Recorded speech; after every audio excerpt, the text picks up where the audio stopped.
নমস্কাৰ মৰমৰ ছাত্ৰছাত্ৰীসকল, মোৰ ইউটিউব চেনেললৈ তোমালোকক আজি পুনৰবাৰ স্বাগতম। আজি তোমালোকৰ বাবে অষ্টম শ্ৰেণীৰ ছায়েন্সৰ শব্দ নামৰ পাঠৰ সকলো পাঠভিত্তিক প্ৰশ্ন উত্তৰ তোমালোকৰ বাবে লৈ আহিছোঁ। মৰমৰ ছাত্ৰছাত্ৰীসকল, ভিডিঅ'টো স্কিপ নকৰাকৈ লাষ্টলৈকে চাই থাকিব। অনুশীলনীত 1 নম্বৰত দিয়া আছে শুদ্ধ উত্তৰ বাছি উলিওৱা। ইয়াৰ প্ৰথম কুৱেশ্যনটো হৈছে শব্দ সঞ্চাৰিত হ'ব পৰা মাধ্যম হৈছে। অপশ্যনকেইটা তোমালোকক দিছে।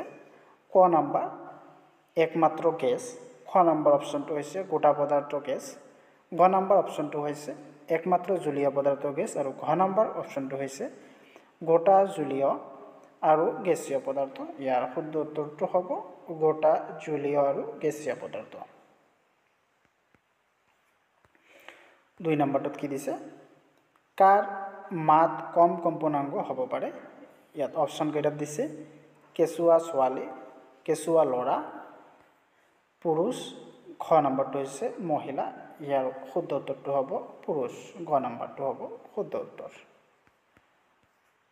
3 নম্বৰত দিছে তলৰ শুদ্ধ উক্তি সমূহত সু আৰু ভুল, সু মানে শুদ্ধ আৰু ভুল উক্তিসমূহত অ মানে অশুদ্ধ লিখা।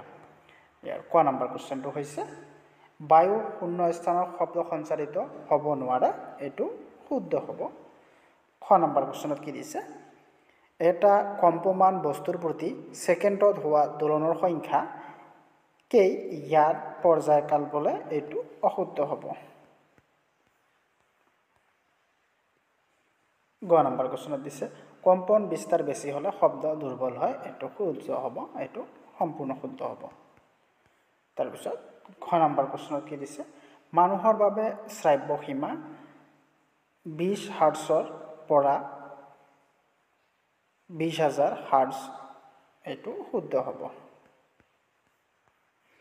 তাৰপিছত ঙ নম্বৰ দিছে কম্পনৰ কম্পনাংক কম হ'লে তীক্ষ্ণতা বেছি হয়, এইটো অশুদ্ধ হ'ব। তাৰপিছত প্ৰথম 6 নম্বৰ কুৱেশ্যন অবাঞ্ছিত বা স্বস্বস্তিকৰ শব্দকেই সংগীত বুলি কোৱা হয়, এইটো অশুদ্ধ হ'ব। তাৰপিছত দ্বিতীয় 6 নম্বৰ কুৱেশ্যন দি আছে শব্দ প্ৰদূষণে আংশিক শ্ৰৱণ বিসংগতি সৃষ্টি কৰিব পাৰে, এইটো হয়, শুদ্ধ হ'ব। 4 নম্বৰত কি দিছে? উপযুক্ত শব্দৰ সহায়ত খালী ঠাই পূৰ কৰা। ইয়াৰ ক নম্বৰ কুৱেশ্যনটো দিছে এটা দোলন সম্পূৰ্ণ কৰিবলৈ প্ৰয়োজন হোৱা সময়ক বস্তুৰ ডেশ বুলি কোৱা হয়। ইয়াৰ খালী ঠাই কি হ'ব? পৰ্যায়কাল, পৰ্যায়কাল বোলে। খ নম্বৰ কুৱেশ্যনত কি দিছে? কম্পনৰ ডেশ দ্বাৰা তীব্ৰতা নিৰ্ণয় হয়, এইটো বিস্তাৰৰ দ্বাৰা, এইটো উত্তৰ হ'ব বিস্তাৰৰ দ্বাৰা। তাৰপিছত গ নম্বৰ কুৱেশ্যনত দিয়া আছে কম্পনাংকৰ একক হৈছে হাৰ্টছ। তোমালোকে জানা কম্পনাংকৰ একক হৈছে হাৰ্টছ। ঘ নম্বৰ কুৱেশ্যন দিয়া আছে অবাঞ্ছিত শব্দক ডেশ বোলে, কি বোলে? কোলাহল বোলে। ঙ নম্বৰ কুৱেশ্যনত কি দিছে? কম্পনৰ ডেশ দ্বাৰা শব্দৰ তীক্ষ্ণতা নিৰূপণ হয়, এইটো হৈছে কম্পনাংকৰ দ্বাৰা নিৰূপণ কৰা হয়। 5 নম্বৰত কি দিছে? এটা দোলকে 4 ছেকেণ্ডত 40টা দোলন সম্পূৰ্ণ কৰে, ইয়াৰ পৰ্যায়কাল আৰু কম্পনাংক নিৰ্ণয় কৰা। উত্তৰটো হ'ব দিয়া আছে কম্পনাংক কি দিয়া আছে? কম্পনাংকৰ সংখ্যা এন দি বুজোৱা হয়। ইয়াৰ এনৰ মান হৈছে 40 ইয়াত। আৰু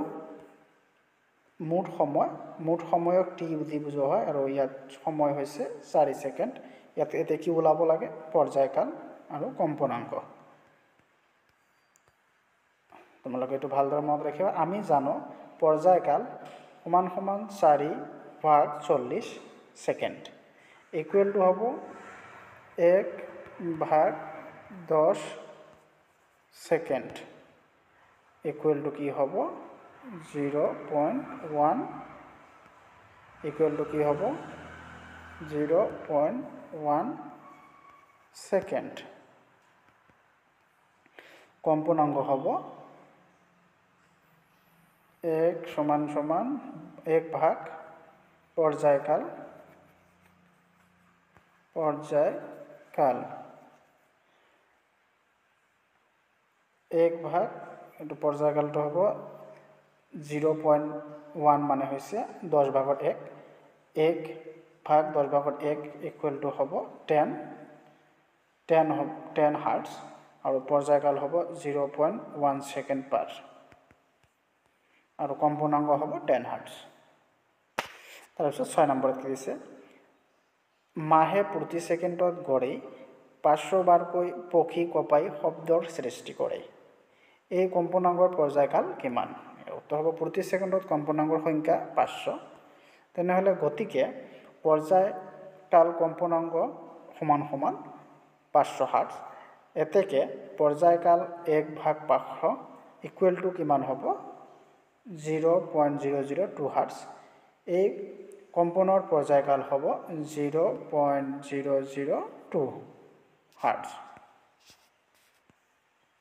7 নম্বৰত দিছে, তলৰ বাদ্যযন্ত্ৰসমূহৰ কম্পন হৈ শব্দ উৎপন্ন কৰা অংশসমূহ চিনাক্ত কৰা।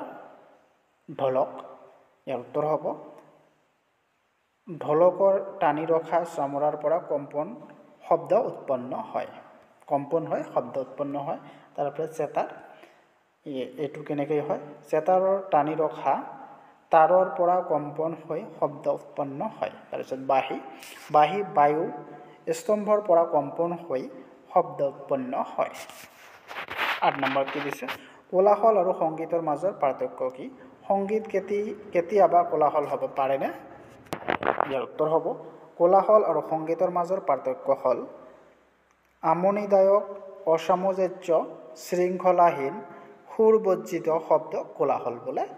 আনহাতে শুৱলা, আৰামদায়ক, সমজ্ঞান, শৃংখলাবদ্ধ তথা সুৰ সমৃদ্ধ শব্দক সংগীত বোলে। সংগীত কেতিয়াবা কোলাহল হ'ব নোৱাৰে।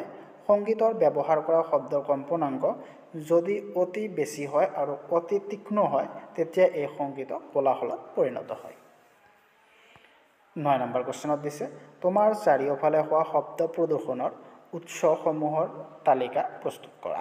ইয়াৰ উত্তৰ হ'ব আমাৰ চাৰিওফালে হোৱা শব্দ প্ৰদূষণৰ উৎসসমূহৰ ভিতৰত কেইটামান উৎস হ'ল, নম্বৰটো হৈছে 1 নম্বৰটো হৈছে উচ্চ স্বৰে বজোৱা টিভি, ৰেডিঅ', টেপ আদি।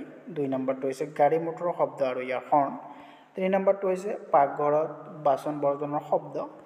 4 নম্বৰটো হৈছে ফেন, এয়াৰ কুলাৰ আদিৰ শব্দ। আৰু 5 নম্বৰটো হৈছে ওচৰত থকা স্কুলৰ শ্ৰেণীকোঠাত আৰম্ভণি নকৰা বা খেলাৰ সময়ত হোৱা চিঞৰ বাখৰ। আৰু 6 নম্বৰটো হৈছে ওচৰত বনাই থকা ঘৰৰ মিস্ত্ৰীয়ে কাম কৰা শব্দ। আৰু 6 নম্বৰটো হৈছে বিয়া সভা আদিত ফটোৱা হিলৈ বোমা আদি। 10 নম্বৰ কুৱেশ্যনত কি দিছে, তোমাৰ বাবে শব্দ প্ৰদূষণ কিয় অপকাৰী ব্যাখ্যা কৰা। ইয়াৰ উত্তৰ হ'ব মানুহৰ বাবে শব্দ প্ৰদূষণ বিভিন্ন ধৰণে অপকাৰী। শব্দ প্ৰদূষণ হ'লে মানুহৰ মগজুত কষ্ট হয়, মূৰৰ বিষ হয়, টোপনি ক্ষতি হয়, ৰক্তচাপ বৃদ্ধি হয়, উৎকণ্ঠা বাঢ়ে। বেছি তীক্ষ্ণ শব্দ একেৰাহে বেছি দিন শুনিলে শ্ৰৱণ বিসংগতি বা কলা হ'ব পাৰে। 11 নম্বৰ প্ৰশ্নত কি দিছে, তোমাৰ মাৰা দেউতাকৰ ঘৰ এটা কিনিবলৈ ওলাইছে। তেওঁলোকক এটা পথৰ দাঁতিৰ আৰু আন এটা পথৰ পৰা 3টা উপপথ আঁতৰত থকা ঘৰ দেখুওৱা হৈছে। তুমি তোমাৰ মাৰা দেউতাকক কোন ঘৰটো কিনিবৰ বাবে পৰামৰ্শ আগবঢ়োৱা? ব্যাখ্যা কৰা। কাৰণ ব্যাখ্যা কৰিব হৈছে তোমালোকক। ইয়াৰ কাৰণটো হৈছে পথৰ দাঁতিৰ ঘৰটো কিনিবলৈ পৰামৰ্শ নিদিওঁ। পথৰ পৰা 3টা উপপথ আঁতৰত থকা ঘৰটো কিনিবলৈ পৰামৰ্শ দিম। কাৰণ পথৰ দাঁতিৰ ঘৰটোৰ অনবৰতে পথেৰে গতি কৰি থকা গাড়ী মটৰ আৰু মানুহৰ চিঞৰ বাখৰ শব্দই কোলাহলৰ সৃষ্টি কৰি থাকিব। ফলত সুস্থ পৰিৱেশ এটা পোৱা নাযাব। পথৰ পৰা 3টা উপপথ আঁতৰত থকা ঘৰটোৰ কোলাহল বহু পৰিমাণে কম হ'ব আৰু তাত এটি সুস্থ পৰিৱেশ অনবৰতে পোৱা যাব। সেয়া পথৰ পৰা 3 উপপথ আঁতৰত থকা ঘৰটো কিনিবলৈ পৰামৰ্শ দিম। 12 নম্বৰ কুৱেশ্যনত কি দিছে, ষড়যন্ত্ৰ চিত্ৰ অঁকা আৰু ইয়াৰ কাৰ্যসমূহ তোমাৰ নিজৰ ভাষাত বৰ্ণনা কৰা। ষড়যন্ত্ৰ চিত্ৰ আঁকিব দিছে। তোমালোকে চিত্ৰ এটা এনেকৈ অংকন কৰিবা, এনেকৈ এটা চিত্ৰ অংকন কৰিবা, এনেকৈ। তাৰপিছত ইয়াৰ বিষয়ে তোমালোকক জানিব দিছে। তোমালোকে এইটো উত্তৰ লিখিবা। মানুহৰ ক্ষেত্ৰত শব্দ স্তৰৰ কক্ষ বা স্থৰ যন্ত্ৰৰ দ্বাৰা সৃষ্টি হয়। এই স্থৰ যন্ত্ৰ মানুহৰ ডিঙিত অৱস্থিত। ইয়াৰ ঠিক তলৰ পৰা এডাল বায়ু নলী থাকেই।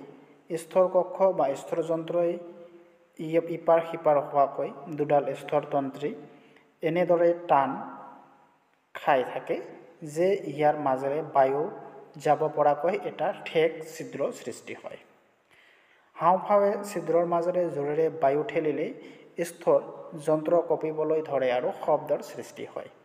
স্থৰ যন্ত্ৰীৰ টান আৰু পাতল হ'লে যি শব্দৰ সৃষ্টি হয়, ঢিলা আৰু শকত হ'লে তাতোকৈ বেলেগ শব্দৰ সৃষ্টি হয়।